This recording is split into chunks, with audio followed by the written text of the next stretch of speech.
Saludamos a esta hora al presidente de Acopier, Rodolfo Correa Vargas. Presidente, qué bueno que esté con nosotros aquí en Clicracia, el poder de la información, un clic, la democracia en la información, formación para la democracia. Bienvenido, presidente. Roger, buenos días, un gusto saludarte a ti y a toda la audiencia. ¿Cómo has estado, hombre? Muy bien, señor, muy bien, aquí con este boleo, permítanme la expresión, tan terrible en este país todos los días de una cosa sobre otra, aterrador, hablamos de todo, pero bueno, y uno de esos aspectos tiene que ver con lo que nos lleva a conversar con usted, el presidente de la República, la decisión que se ha tomado en el Senado de la República. No sé si se dio cuenta que estábamos leyendo una carta del presidente del Senado, Efraín Cepeda, diciéndoles a los congresistas no nos debemos amedrentar porque se ha venido generando por parte de la administración nacional, del gobierno nacional, del presidente Gustavo Petro, pues lo que dice Efraín Cepeda son intimidaciones, señalamientos, amenazas, etcétera. Pero yo no sé si la consulta popular es una amenaza o no es una amenaza. Y es el resultado precisamente de la determinación tomada por la Comisión Séptima del Senado de la República de archivar el proyecto de reforma laboral que es iniciativa del gobierno. Entonces decide él recurrir a la consulta popular. Entonces, ¿es una amenaza o no es una amenaza la consulta popular? Y no estoy hablando ya en lo político, sino específicamente en lo que a usted compete, en lo económico. Rodolfo Correa.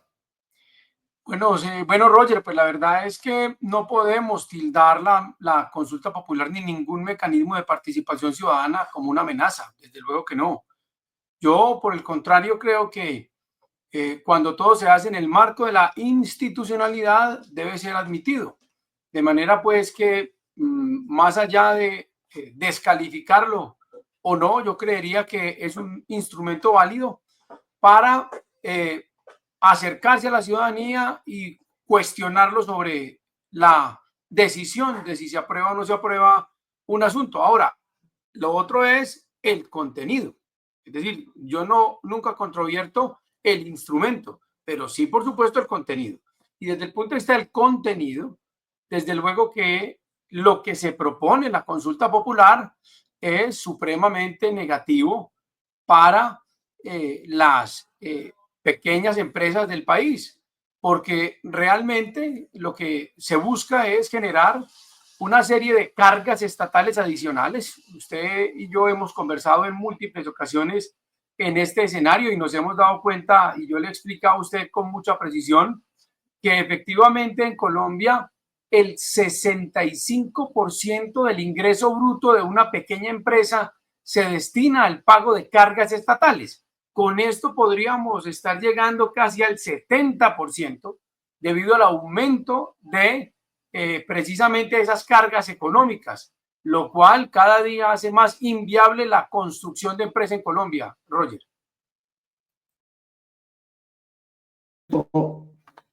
De las cargas impositivas, está hablando usted de impuestos, eso lo que le llega, lo que le entra a una MIPYME es lo que se va para el pago de estas cargas impositivas.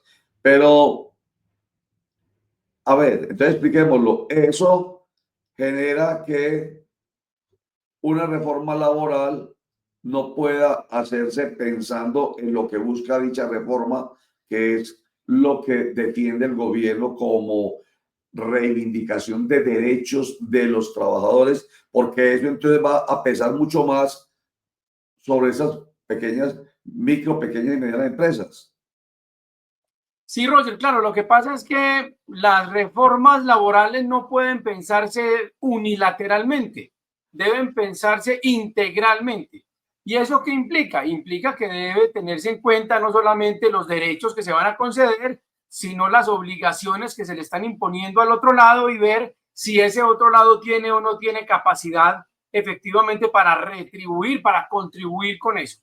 Cuando yo le digo a usted cargas estatales, no me estoy refiriendo únicamente a lo que se denomina la tasa efectiva de tributación, es decir, el pago efectivo de impuestos, sino todas las cargas que en general el Estado impone con impuestos, tasas, contribuciones, obligaciones para fiscales.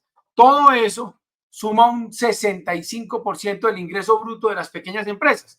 Cuando usted ya le sigue aumentando cargas a las pequeñas empresas en cuanto al pago de más derechos laborales, pues ahí básicamente lo que está haciendo es convertir la actividad económica empresarial en Colombia en una actividad inviable, no rentable desde el punto de vista financiero. Absolutamente claro. Sin embargo, ¿qué podemos decir de los derechos, que es lo que busca reivindicar esta reforma laboral o la consulta popular, ya que no es debatida en el Congreso de la República, sino decisión en las urnas de la gente? Esos otros derechos, ¿cómo se podría, mejor dicho, como nivelar? Si es que usted está de acuerdo, por supuesto, en que se necesita que, por ejemplo, a los empleados se les pague horas extras nocturnas desde el momento en que realmente debería ser, cuando realmente es nocturno, no a las 10 de la noche, sino por lo menos a las 7 de la noche. O sea, ¿cómo equilibrar las cargas? Pensando en que pueda ser viable la empresa, la pequeña empresa, la microempresa, pero al mismo tiempo haya satisfacción a los derechos de los empleados. Siempre habrá que buscar el equilibrio, Roger, porque yo siempre creo en la racionalidad. Y la racionalidad implica, por supuesto, pensar en el interés propio, pero simultáneamente pensar en el interés del otro para que pueda haber una relación consecuente. Lo que sucede aquí, Roger, es nosotros, por ejemplo, si nos hubieran invitado a la mesa de concertación con el gobierno nacional, hubiéramos dicho, hombre, nosotros estamos de acuerdo con que la jornada laboral comience a las 7 de la noche, la nocturna, y la diurna comience a las 6 de la mañana. Venga, implementémosla gradualmente. Entonces, hagámoslo a 3 años para que las pequeñas empresas puedan tener el flujo que requieren para poder capitalizarse y prepararse para este chaparrón económico. Entonces, la jornada diurna la podemos implementar el primer año, la jornada nocturna el segundo año. Venga, busquemos cómo mejorar las indemnizaciones en el tercer año, pero llegar, Roger, todo en un solo tirón es romper la economía, es romper la estabilidad de las empresas, pero dialogando siempre se hubiera podido llegar a cualquier acuerdo. Doctor Rodolfo, un día cordial saludo. Pues no ha habido en la historia de la humanidad un derecho conquistado que no haya perturbado a otra persona que haya sido vulnerada por la conquista de ese mismo derecho. Eso es una historia de la humanidad y siempre ha sido así. Es decir, lo que hoy conquistaron los trabajadores no se conquistaron de un día para otro y tuvieron que incomodar a muchas personas y a muchos poderes. La otra premisa, doctor, es que el término de un trabajo justo debe ser lo que nos une a todos los colombianos, porque a veces también la informalidad ha llevado a que se abuse por parte del empleador. Esto lo digo más como premisa, pero la pregunta que yo le quería hacer era la siguiente. La tercera pregunta tiene que ver mucho con su quehacer y no sé si está de acuerdo o no está de acuerdo o qué piensa de ella. La recuerdo, está de acuerdo con que las micro, pequeñas y medianas empresas productivas, preferentemente asociativas, reciban tasas de interés en materia de crédito y incentivos para sus proyectos productivos. ¿Usted cree que esto no subsana esas deficiencias o ese peligro o ese riesgo al que se verían sometidos, por ejemplo, las pequeñas empresas con esta reforma? Bueno, mi estimado Javier, me complace mucho saludarlo y por supuesto este tema de conversación. Yo tuve la oportunidad de hacer un máster en Derechos Fundamentales en la Universidad Carlos III de Madrid. He sido profesor de Derechos Fundamentales. Y por supuesto que la premisa de la que usted parte es una premisa muy noble y es una premisa de muy buenas aspiraciones. No se puede comparar, por ejemplo, el derecho a la libertad de expresión con el derecho que le quieren dar, por ejemplo, en este caso, a los aprendices del SENA, en donde una persona que llega a aprender, a que le paguen por aprender, la conviertan con todas las cargas en un trabajador y con todo eso lo que implica. Entonces, una cosa es que los derechos se deban reconocer, y otra cosa es que se quiera amparar como prestación económica pura bajo el manto de un derecho, que no es el caso en esta situación. Lo segundo, claro que no se trata simplemente de una incomodidad de parte de los empresarios. Se parte es de entender de si estamos o no en capacidad de pagar lo que se nos está imponiendo. Porque sencillamente, Javier, si a usted como pequeño empresario le imponen la obligación de pagar unas sumas que usted no tiene cómo pagar, pues lo único que puede hacer es cerrar la empresa. Y entonces, si usted cierra la empresa, ya no solamente no le va a reconocer el derecho a los trabajadores que tiene de que se le pague más de lo que se puede, sino que simplemente todos pierden el trabajo. Entonces, no es simplemente un asunto teórico, no es un asunto romántico, es un asunto de que a la gente solo se le puede imponer las cargas que está en capacidad de pagar. De lo contrario, sería un completo desastre. De otro lado, con respecto a la pregunta que me hace usted, de si estamos de acuerdo o no con que a las micro, pequeñas y medianas empresas se les den estímulos, quiero decirle que efectivamente la pregunta que está en la consulta popular está muy bien redactada, de tal manera que nadie puede decir que no. El asunto es que eso que nadie puede decir que no, yo lo asimilo a lo que en la mitología se llama los cantos de sirena. Los cantos de sirena, recuerde usted, eran unas hermosas melodías que cantaban las sirenas a las que ningún marinero se podía resistir.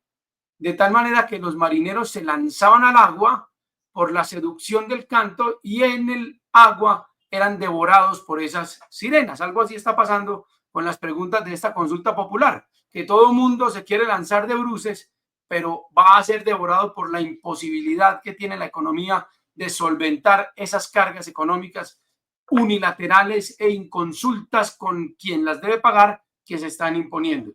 ¿Qué sucede? Que hoy la ley establece precisamente eso que usted me está diciendo, que las MIPYMES deben tener un estímulo. ¿Pero cuál estímulo y de parte de quién? Si el gobierno no tiene cómo pagar ese estímulo. Por eso es que todos los días nos pone más impuestos a los ciudadanos para ver si tantas prestaciones y garantías económicas sociales se pueden pagar y no se van a poder pagar. Porque, mi querido Javier, es que no existe la plata pública. No existe el dinero público, decía Margaret Thatcher.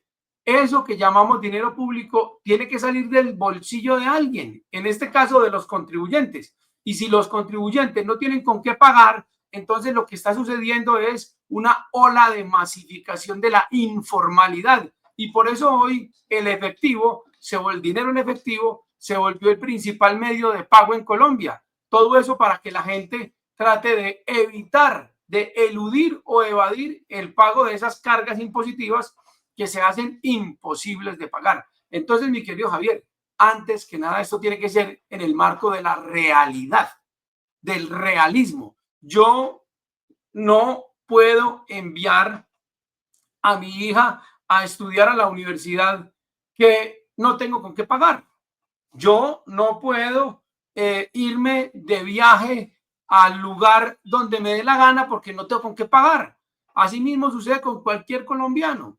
Tenemos que aspirar y esperar lo que económicamente es posible, porque la plata no cae del cielo.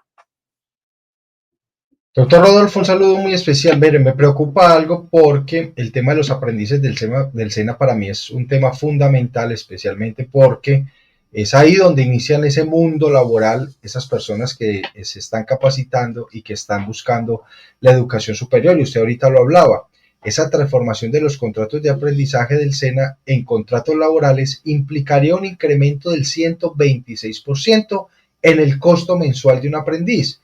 Es decir, pasaría de 1.067.625 pesos a 2.417.403 pesos.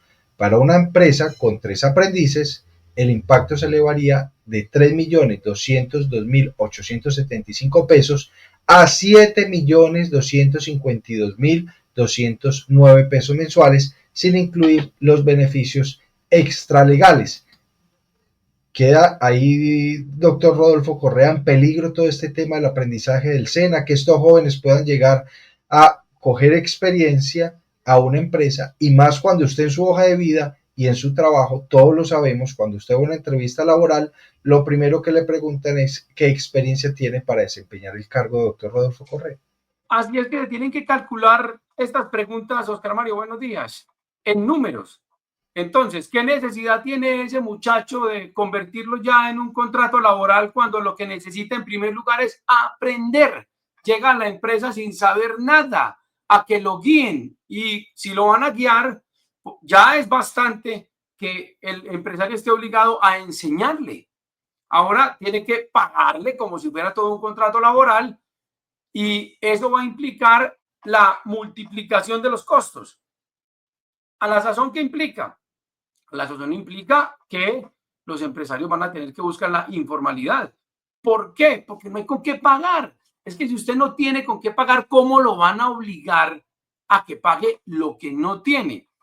Es decir, si no existe racionalidad en la imposición de las obligaciones, lo que obligan es a que la gente busque cómo no cumplir la ley. Y eso es muy grave. ¿Sabe por qué, Oscar Mario, Roger, Javier y toda la audiencia? ¿Sabe qué es lo más grave de todo esto?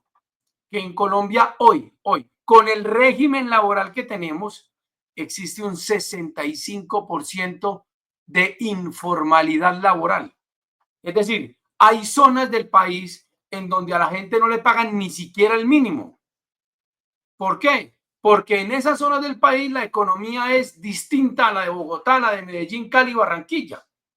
Ahora, ¿cómo se habrá de expandir la informalidad cuando se multiplican a este nivel las costas laborales? Y eso no es simplemente decir, es que es una sinvergüencería lo que hacen algunos empleadores.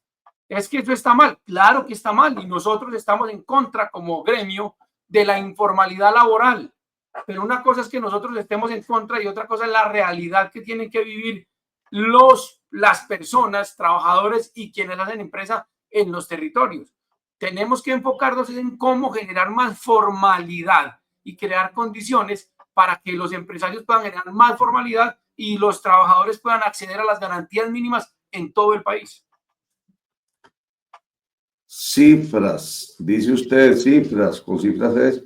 Usted ha dicho, presidente de ACOPI, que es la asociación que reúne a las micro, pequeñas y medianas empresas, empresas pequeñas, medianas, que esas preguntas, bueno, menciona las primeras 4 preguntas de la consulta popular, las voy a recordar.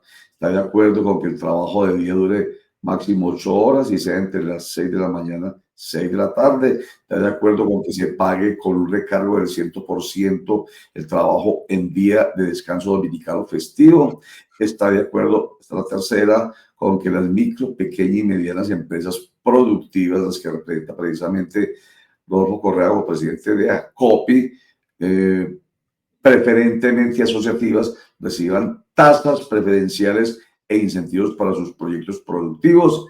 Y ahí hago énfasis en esa. Y la cuarta, está de acuerdo con que las personas puedan tener los permisos necesarios para atender tratamientos médicos y licencias por periodos menstruales incapacitantes. Usted dice que estas 4 preguntas, ahí están en pantalla. Gracias, José León.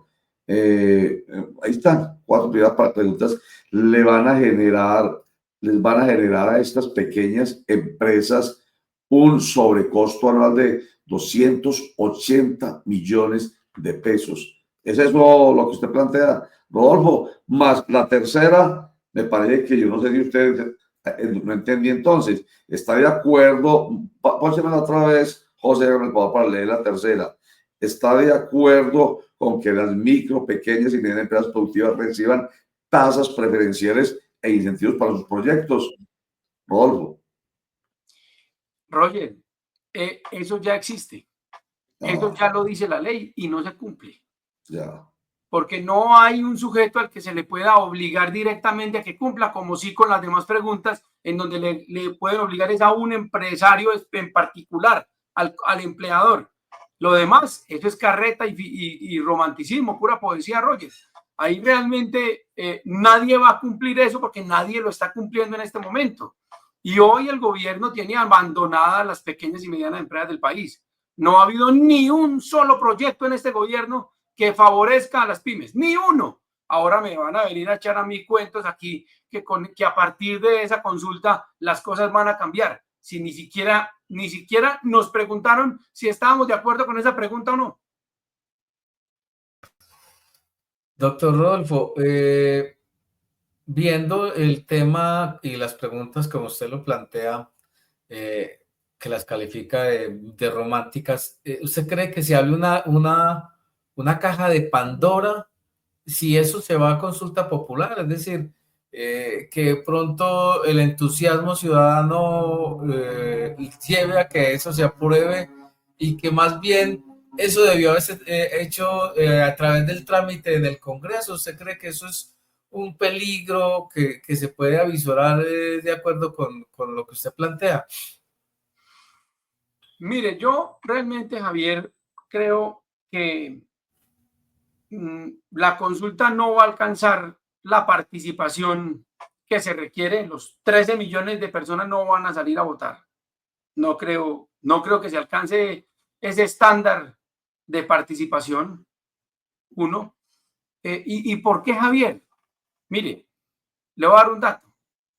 Solamente el 25%, esto beneficiaría solamente el 25% de los trabajadores de Colombia. ¿Por qué? Porque en Colombia estamos llegando a que el 45% de los trabajadores son independientes. ¿Cómo le parece? Y tenemos un 65% de informalidad. Entonces, esto va a beneficiar a muy pocas personas. O sea, no existe el volumen de trabajadores sindicalizados, el volumen de trabajadores formales en Colombia que puedan acceder a los beneficios que esta consulta está planteando. Es decir, esto no va a beneficiar al grueso de la población, va a beneficiar a la cuarta parte. Y por beneficiar a la cuarta parte de la población, vamos a cerrar cerca de 250.000 empresas. Hombre, Rodolfo Correa, entonces aquí quedamos a modo de conclusión. Entonces, ¿cómo qué? ¿Qué pensar? ¿Qué hacer? Terminemos por donde usted plantea, por donde empezamos. El mecanismo de participación democrática, consulta popular, no se rechaza, no se objeta. Por supuesto, un mecanismo que realmente es un instrumento muy importante para la gente. Y la gente es la que habrá de tomar decisiones en torno a si le sirve o no le sirve lo que se plantea, por ejemplo, en estas 12 preguntas. Pero al mismo tiempo está lo que ello pueda generar y solamente ustedes lo saben, los que tienen la cifra en la cabeza y los mismos empresarios. Entonces, vuelvo al tema del equilibrio. Habrá que informar más a la gente. Bueno, como lo estamos haciendo aquí precisamente. Quienes hayan visto esta entrevista dirán, yo tendré mucho cuidado al votar esa consulta popular si participo, porque puede ser un arma de doble filo. Me gano por un lado unas horitas, pero por otro lado empiezo a generar problemas de desempleo terrible en el problema en el cual yo pueda quedar. Entonces, se necesita mucha información porque el mecanismo ya existe y se va a llevar a cabo si el Senado de la República lo aprueba. O si no lo aprueba, en todo caso se llevará a cabo, dice el presidente de la República, porque por decreto lo puede implementar. Entonces, Rodolfo, ¿cómo podemos, a modo de conclusión, cerrar esta conversación en este sentido? Se la cierro con una frase, Roger. Esta consulta no busca generar soluciones a los problemas económicos del país, sino crear escenarios electorales. Esto sí está más dura. Lo que debe entender la gente que no está pensando el gobierno en el interés general, sino en intereses particulares partidistas, proselitistas electorales, con miras a las elecciones del año 2026. Así es, señor. Así es. Crear un gran escenario electoral que favorezca una vertiente política. No importa si con eso se lleva la economía por delante. Por eso es que se habla de que esta consulta popular realmente no está pensando en los trabajadores y sus derechos, sino que está pensando es en las elecciones. Mejor dicho, este es un momento electoral del presidente Gustavo Petro, es la conclusión que nos deja Rodolfo Correa y bueno, la que se ha venido planteando en diferentes medios de comunicación. Unos sabemos que tienen una intención claramente antipetrista, pero lo importante es consultarlos a ustedes y que a través de medios como el nuestro, que somos independientes, pues haya precisiones como las que usted hace, con argumentos y ya la gente decida si participa o no participa, pensando en su interés en general o en el interés particular electoral. Rodolfo Correa, presidente de ACOPI, como siempre muy claro y nos ayuda a entender y nos deja inquietos. Muchísimas gracias. Muchas gracias, Roger, por la invitación. Un buen día para usted y para toda la mesa de trabajo y los oyentes. Muchas gracias. Vamos, un comentario final, Oscar Mario Correa y Javier, sobre la conclusión del presidente de ACOPI, antes de saludar a nuestro invitado que ya está ahí en sala. Comentario corto, Oscar Mario, sobre la conclusión que nos deja Rodolfo Correa. A ver, don Roger, yo creo que acá hay dos análisis importantes. Uno, si es la necesidad, creo que latente de modificar las garantías laborales, obviamente, de muchas personas, pero también lo digo desde el punto de vista de comerciante, de pequeño emprendedor, y es que si se duplica o se triplican las cifras en el tema de gastos, don Roger, pues eso sí nos llevaría a la quiebra. Entonces, hay esa preocupación latente y creo que no hay un intermedio en realidad de cómo solucionar lo que necesitan los trabajadores, pero no cómo afectar a los empleadores. Creo que muy válida la apreciación de Rodolfo Correa, creo que también muy válida sus explicaciones y esto nos lleva muy bien a analizar el tema de la consulta popular y como usted lo decía ahorita, don Roger, a tener cultura política, a analizar, a leer, a empaparnos muy bien de qué es en realidad lo que quiere el gobierno nacional para no beneficiar a unos pero afectar a otros, porque si no hay empresas, si no hay quien contrate, pues tampoco va a haber empleo. Entonces esas garantías obviamente quedarán en el olvido. Entonces, nos toca a nosotros informar más, informar mejor, informar en profundidad, con pedagogía, para que la gente, antes de que la manipulen de un lado y del otro, recuerden que eso pasa siempre con estos mecanismos de participación democrática que son constitucionales y legales y que son maravillosos instrumentos, como con el plebiscito para la paz, empezaron que con el sí, empezaron que con el no, a hacerse campañas y muchas veces se hacen esas campañas es acudiendo a la mentira, a la falsedad, a la distorsión, a la desinformación. Entonces nos toca informar bien para que la gente confiada diga si participo o no participo, porque hay razones para no participar o hay razones para sí participar. No al bulto, no al bulto. Y que ojalá esto nos inspire.